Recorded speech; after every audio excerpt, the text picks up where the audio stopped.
नमस्कार दोस्तों, मेरा नाम है देव ऋषि और मैं आज आपको सुनाने जा रहा हूँ विक्रम वेताल की कथा नंबर 7।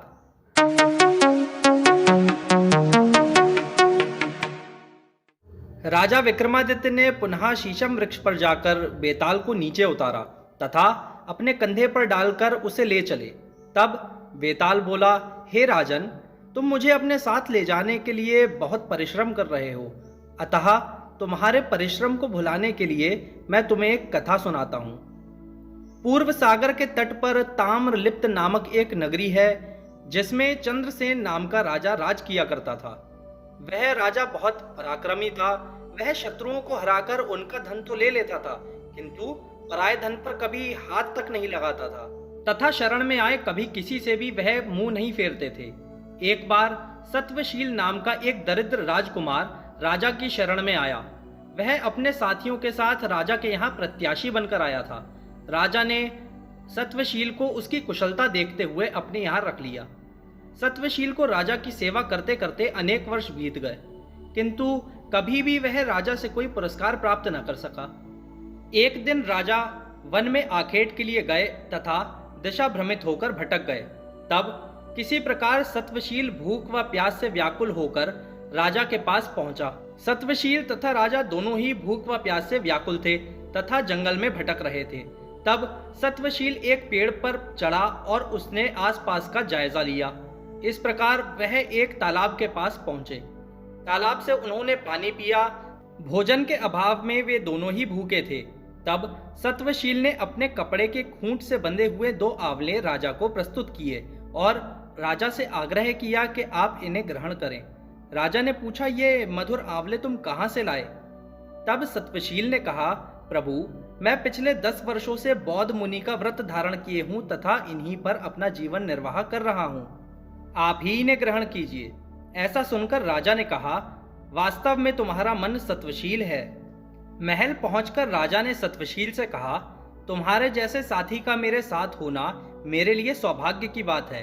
अब तुम मेरा एक प्रमुख कार्य को पूर्ण करो। मेरे पड़ोसी मित्र के यहाँ तुम सागर मार्ग से जाओ तथा उनकी पुत्री को मेरे विवाह के लिए मनाकर ले आओ। तब राजा की आज्ञा पाकर सत्वशील एक नौका लेकर वहां से निकल पड़ा। रास्ते में एक भयंकर तूफान आया। ऊंची ऊंची लहरें उठने लगीं। ऊंची ऊंची लहरों व तूफान के बीच सत्वशील को सागर के अंदर से एक विशाल पातका उठती हुई दिखाई दी, जिस पर एक विशाल ध्वज लगा हुआ था। अपने जीवन का जोखिम उठाते हुए वह अपनी नाव से उस पातका के ऊपर कूद पड़ा। उस पातका पर कूदते ही वह अपने आप को एक अत्यंत सुंदर नगर में पाता है। वहां माता का एक भव्य मंदिर भी था। जैसे ही वह मंदिर में दर्शन करके बाहर आता है, तब उसकी नजर एक असुर कन्या पर पड़ती है। वह उस कन्या पर मोहित होकर उसके पीछे पीछे जाने लगता है। तब कन्या की सहेलियां उसे अपने यहाँ भोजन पर आमंत्रित करती हैं तथा भोजन से पूर्व सरोवर में स्नान करने को कहती हैं। जैसे ही सत्वशील सरोवर में स्नान करने के लिए डुबकी लगाता है तथा राजा चंद्रसेन के सरोवर से बाहर निकलता है, जब वह अपने साथ ऐसा धोखा होता हुआ पाता है, तब वह बहुत उदास रहने लगता है और राजा को जाकर सारी बात बतलाता है।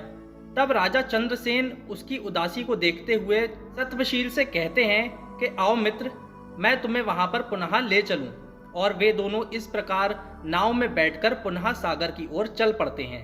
तब पुनः सागर में वैसा ही तूफान उठता है, विशाल पातका उठती है तथा ध्वज लहराता है और वे दोनों उस विशाल पातका पर कूदकर उस भव्य नगर में पुनः पहुंच जाते हैं। उन दोनों को वहां देख असुर कन्या तथा उसकी सहेलियां आश्चर्यचकित रह जाती हैं। वह राजा के पास जाती हैं, उन्हें प्रणाम करती हैं तथा अपना अतिथि बनने को कहती हैं, परंतु राजा कहते हैं, मैं तो यहाँ सिर्फ यह भव्य नगर देखने आया था, जो कि उतना भी भव्य नहीं है। यह सुनकर असुर कन्या कहती है, तब तो राजन, आपको चलकर अवश्य ही हमारा दूसरा नगर देखना चाहिए, जहाँ सदैव ही अजरता रहती है तथा मृत्यु का भी भय नहीं रहता। ऐसा सुनकर राजा तथा सत्वशील दोनों ही उस दूसरे नगर को देखने असुर कन्या के साथ चल देते हैं। तब कन्या उस नगर में पहुंचकर राजा तथा सत्वशील से कहती है कि मैं आप दोनों से पूर्व में किए गए छल के लिए क्षमा चाहती हूँ। ऐसा कहकर वह अपना परिचय देती है। राजन, मैं काल नेमी की पुत्री हूँ, जिनका वध सुदर्शन चक्रधारी विष्णु भगवान ने कर दिया था। आप राजा हैं, उम्र में बड़े हैं तथा मेरे लिए पिता के समान हैं। अतः मेरे दोनों नगर तथा मैं आपकी शरण में हूँ। आप ही अब हमारा कल्याण करें। ऐसा सुनकर राजा उस असुर कन्या से कहते हैं कि हे पुत्री, यदि तुम वास्तव में मुझे अपने पिता के समान मानती हो तो तुम अपना विवाह सत्वशील के साथ में कर लो। उनका विवाह करवाने के पश्चात राजा सत्वशील से कहते हैं, सत्वशील, एक बार तुमने मुसीबत के समय मुझे 2 आंवले खाने के लिए दिए थे। उनका बदला तो मैं कभी जीवन में चुका नहीं पाऊंगा, किंतु मेरी तरफ से तुम यह दोनों नगर रख लो और इन पर राज करो। दोनों नगर सत्वशील को सौंपकर राजा पुनः उसी सरोवर से अपने नगर वापस आ जाते हैं जिससे पूर्व में सत्वशील उस नगर में आया था। इतनी कथा सुनाकर बेताल विक्रमादित्य से बोला, हे राजन, अब तुम ही बताओ, सत्वशील तथा राजा दोनों में से किसने पानी में कूदने का अधिक साहस दिखाया? उनमें से कौन अधिक पराक्रमी था? कुछ क्षण सोचने के पश्चात राजा विक्रमादित्य बोले, उन दोनों में से सत्वशील ही अधिक साहसी था, क्योंकि वह यह नहीं जानता था कि पातका पर कूदने के पश्चात उसके साथ क्या होगा, जबकि राजा को इस बात का पूर्व में ही ज्ञान था।